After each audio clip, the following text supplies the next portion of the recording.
There is a specific kind of person who is deeply respected, but rarely invited. You're the first person people call in a crisis, but the last person they think of for a casual dinner. People listen when you speak. They trust your competence.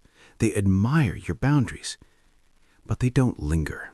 They don't warm up. And they certainly don't reach for you when the room finally relaxes. If that landed a little too accurately, you aren't doing anything wrong. In fact, you're likely doing everything right. You've just fallen into a psychological space where respect exists without affection. You have become the reliable ghost.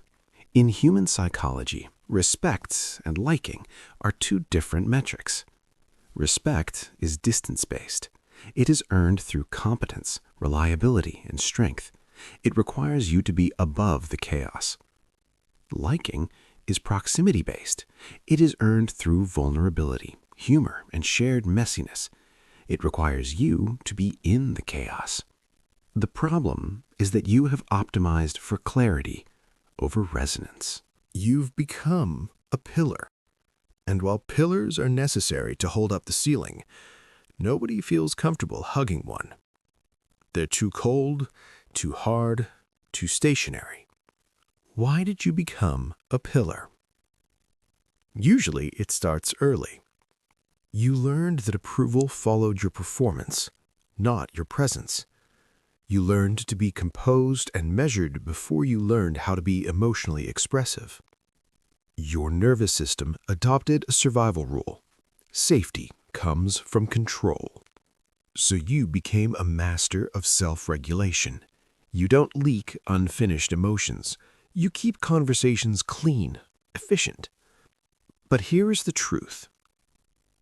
Connection doesn't grow in efficiency. It grows in shared emotional risk. When you hold yourself together perfectly, you reduce emotional noise, but you also remove the emotional invitation. Others don't feel rejected by you. They feel unsure. Because you are so neutral, they have to work harder to read you. It's tiring to be around someone who is always fine. So how do you bridge the gap without losing the respect you've worked so hard for? You don't need to become loud. You don't need to become messy. You just need to move from being efficient to being legible. This is the act of letting your internal state be seen in small ways. Next time someone asks how you are, don't give the polished version. Say, honestly, it's been a long day and I'm feeling a bit drained. By showing a crack in the pillar, you aren't asking for help. You're giving others permission to relax. You're lowering the drawbridge.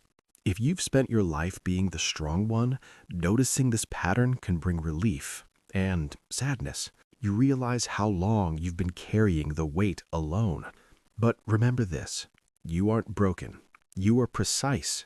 And while precision has a different kind of gravity, even the most solid structures need a window to let the light in. You don't need to be softer to matter. You just need to be seen. Stop being just a resource. Start being a person.